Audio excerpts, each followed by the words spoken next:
ناظرین السلام علیکم ورحمۃ اللہ وبرکاتہ، خوش آمدید، استقبال ہے فکر و خبر کے خصوصی پروگرام سچی بات میں۔ ناظرین، اللہ تعالیٰ نے اس امت کو جن بے شمار امتیازات اور خصوصیات سے نوازا ہے، ان میں سے ایک اہم خصوصیت جمعہ کے دن کا اس امت کے لیے خاص کرنا ہے۔ جمعہ کو جمعہ اسی لیے کہا گیا ہے کیونکہ اس دن مسلمان ہفتے میں ایک مرتبہ جمع ہوتے ہیں۔ بعض علماء فرماتے ہیں کہ اس دن کو جمعہ اس لیے کہا جاتا ہے کہ اسی دن حضرت آدم علیہ السلام کی پیدائش پوری کی گئی تھی۔ بعض کے نزدیک حضرت آدم علیہ السلام جنت سے جب دنیا میں اتارے گئے تو اسی دن زمین پر وہ حضرت حوا کے ساتھ جمع ہوئے تھے۔ ناظرین، جب رسول اللہ صلی اللہ علیہ وسلم مکہ معظمہ سے ہجرت کر کے پیر کو قبا پہنچے تو 5ویں روز جمعہ کے دن وہاں سے مدینے کی طرف روانہ ہوئے۔ راستے میں بنی سالم بن عوف کے مقام پر نماز جمعہ کا وقت آ گیا تو اسی جگہ رسول اللہ صلی اللہ علیہ وسلم نے جمعہ کی سب سے پہلی نماز ادا فرمائی۔ جمعہ کی نماز فرض عین ہے اور اس کی ادائیگی کے لیے نبی کریم صلی اللہ علیہ وسلم نے اپنی امت کو بہت تاکید فرمائی ہے۔ آپ نے فرمایا تھا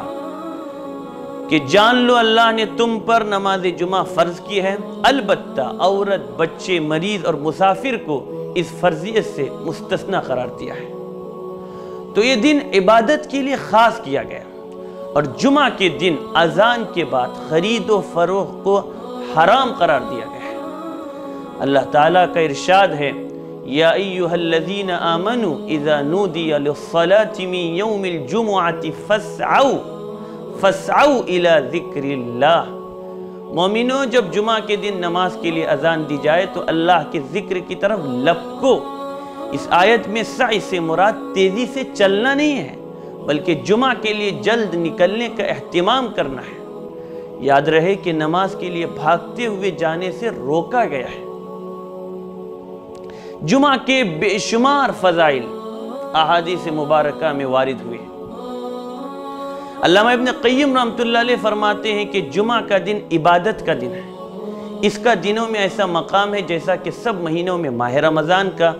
اور اس دن مقبولیت کی گھڑی کا وہی درجہ ہے جیسا کہ رمضان میں شب قدر کا۔ جمعہ کے فضائل بیان کرتے ہوئے تاجدار مدینہ صلی اللہ علیہ وسلم کا ارشاد گرامی ہے کہ جس دن میں سورج طلوع ہوتا ہے اس میں سب سے بہترین دن جمعہ کا دن ہے۔ اسی دن حضرت آدم پیدا ہوئے، اسی دن جنت میں داخل کیے گئے اور اسی دن اس سے نکالے بھی گئے، اور قیامت قائم نہیں ہوگی مگر جمعہ کے دن۔ جمعہ کے دن ایک ایسی گھڑی ہوتی ہے جس میں دعا قبول کی جاتی ہے، اور اس سلسلے میں علامہ ابن قیم نے دعا کی قبولیت کی جو گھڑی ہے اس کی تعین کے سلسلے میں 2 اقوال کو، علماء کے بہت سے اقوال کو سامنے رکھ کر کہ کس وقت دعا قبول ہوتی ہے، 2 اوقات کو ترجیح دی ہے۔ نمبر 1، وہ وقت خطبہ شروع ہونے سے لے کر نماز کے ختم ہونے تک کا درمیانی وقت ہے، اور دوسرے جمعہ کے دن عصر کی نماز کے بعد سے غروب آفتاب تک ہے۔ نمبر 3،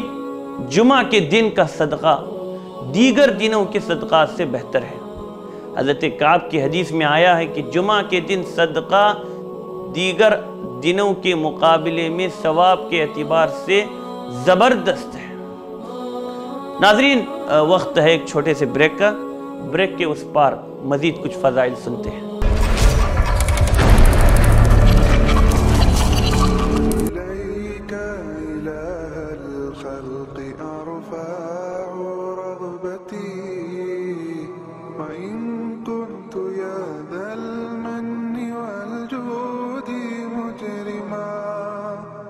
ولما قسى قلبي وضاقت مذاهبي جعلت الرجاء مني لعفوك سلما فما زلت ذا عفو عن الذنب لم تزل تجود وتعفو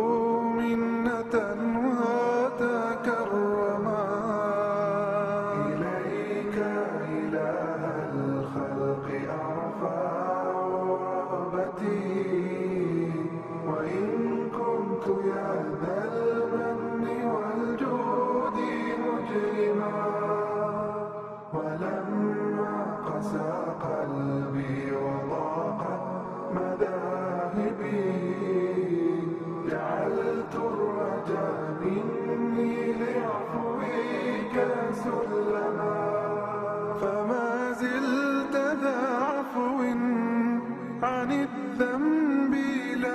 أزل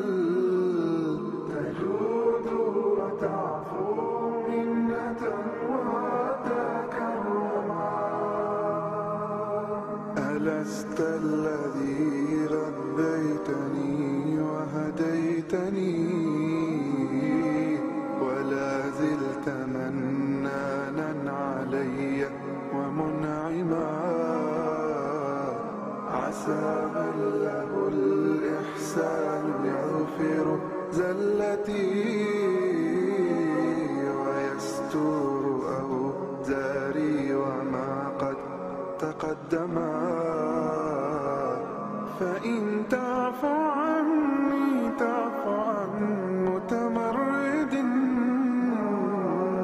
ظلوم عشوم لا يزاهل ما ثما وإن تنتقم مني فلست بآيس ولو أدخلوا نفسي بجرم جهنم إليك إله الخلق أرفع رغبتي وإن كنت يا ذا المن والجود مجرما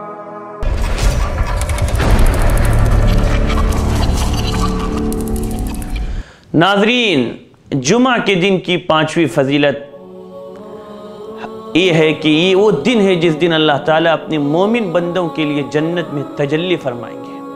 حضرت انس بن مالک اللہ تعالیٰ کے فرمان ولدینا مزید کے بارے میں فرماتے ہیں، اس سے مراد اللہ تعالیٰ کا جمعہ کو تجلی فرمانا ہے۔ نمبر 6، جمعہ کا دن ہفتے میں بار بار آنے والی عید ہے۔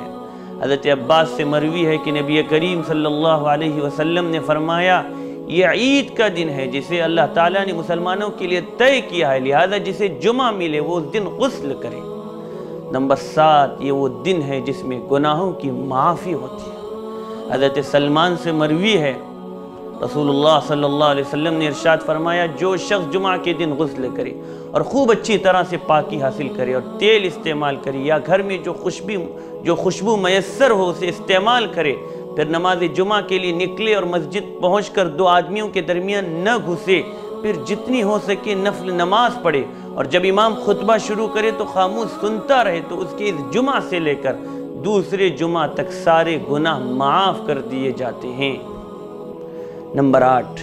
جمعہ کے لیے چل کر جانے والے کے ہر قدم پر 1 سال کے روزے رکھنے اور راتوں میں نماز پڑھنے کا ثواب ملتا ہے۔ حضرت اوس بن اوس سے مروی ہے کہ رسول اللہ صلی اللہ علیہ وسلم نے ارشاد فرمایا جس نے جمعہ کے دن اچھی طرح غسل کیا اور مسجد اول وقت پہنچ کر پہلے خطبے میں شریک رہا اور امام سے قریب بیٹھ کر خاموشی سے خطبہ سنا، اس کے لیے ہر قدم پر 1 سال کے روزوں اور قیام کا ثواب ہے اور یہ اللہ تعالیٰ کے لیے بہت آسان ہے۔ ناظرین، اس حدیث پر غور کریں کہ جمعہ کے لیے جانے پر ہر قدم کے بدلے 1 سال کے روزے اور قیام کا ثواب اللہ کی طرف سے ملتا ہے۔ نمبر 9، جمعہ کے دن یا رات میں انتقال ہونا حسن خاتمہ کی علامت ہے، کیونکہ جمعہ کے دن مرنے والا قبر کے عذاب اور فرشتوں کے سوالات سے محفوظ رہتا ہے۔ نبی کریم صلی اللہ علیہ وسلم کا ارشاد ہے جو مسلمان جمعہ کے دن یا رات میں فوت ہوتا ہے اللہ تعالیٰ اسے قبر کی آزمائش سے بچا دیتے ہیں۔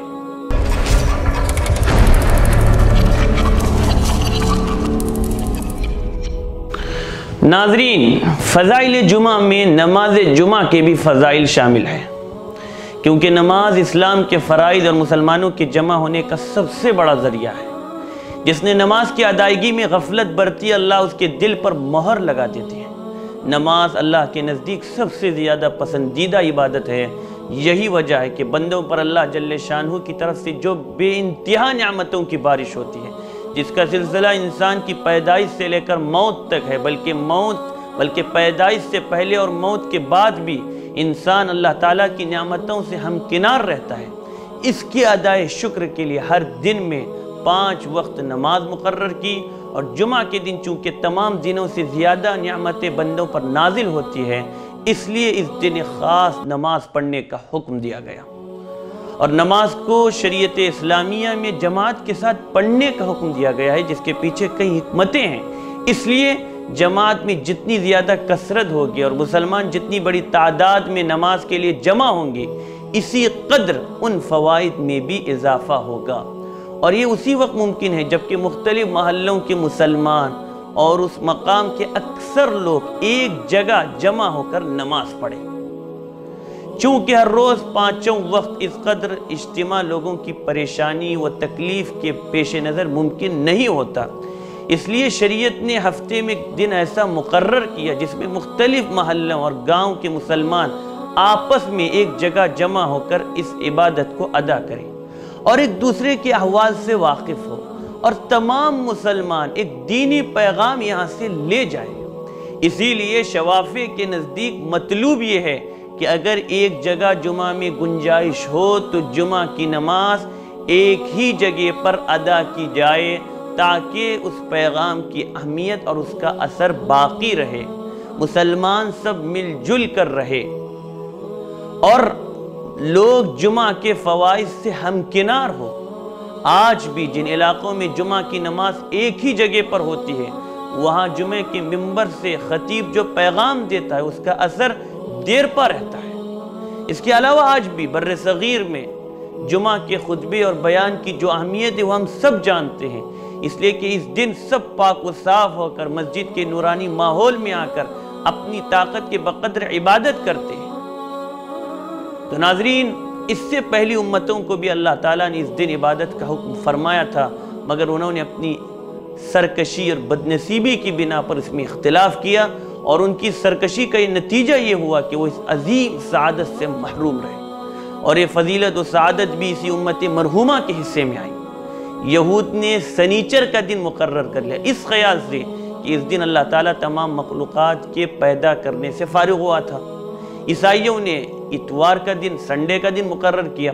لیکن افسوس کا مقام تو یہ ہے کہ عیسائی حکومتوں میں اتوار کے دن اسی سبب سے تمام دفاتر، تعلیم گاہوں میں چھٹی ہوتی ہے، لیکن اکثر مسلم حکومتوں کی یہ مرعوبیت اور بدنصیبی ہے کہ وہ بھی عیسائی حکومتوں کے اس خالص مذہبی طرز عمل کو بدل نہ سکے، اور اپنے ملکوں میں بجائے جمعہ کے اتوار کے دن عام چھٹی دے رہے ہیں۔ ہم مسلمانوں کے لیے غور کرنے کا مقام ہے کہ جس دن کو اللہ نے ہمارے لیے عبادت کے طور پر خاص کیا اور بے شمار فضائل اس میں جمع کیے اور تمام مسلمانوں کے ملنے کا اس کو ایک ذریعہ کیا، ہم اس مبارک دن میں بھی ہمارا معاملہ عام دنوں ہی کا ہوتا ہے۔ یہودیوں کو تو عبادت کے دن کی بے حرمتی کرنے پر سخت عذاب سے دوچار کیا گیا تھا، تو ہم اس کی قدر کو سمجھتے ہوئے جتنی جلدی ہو سکے مسجد پہنچنے کی فکر کریں۔ اللہ ہم سب کو جمعہ کے فوائد سے حقیقی معنی میں مالا مال فرمائے۔ اسی پر اپنے میزبان کو اجازت دے۔ السلام علیکم ورحمۃ اللہ وبرکاتہ۔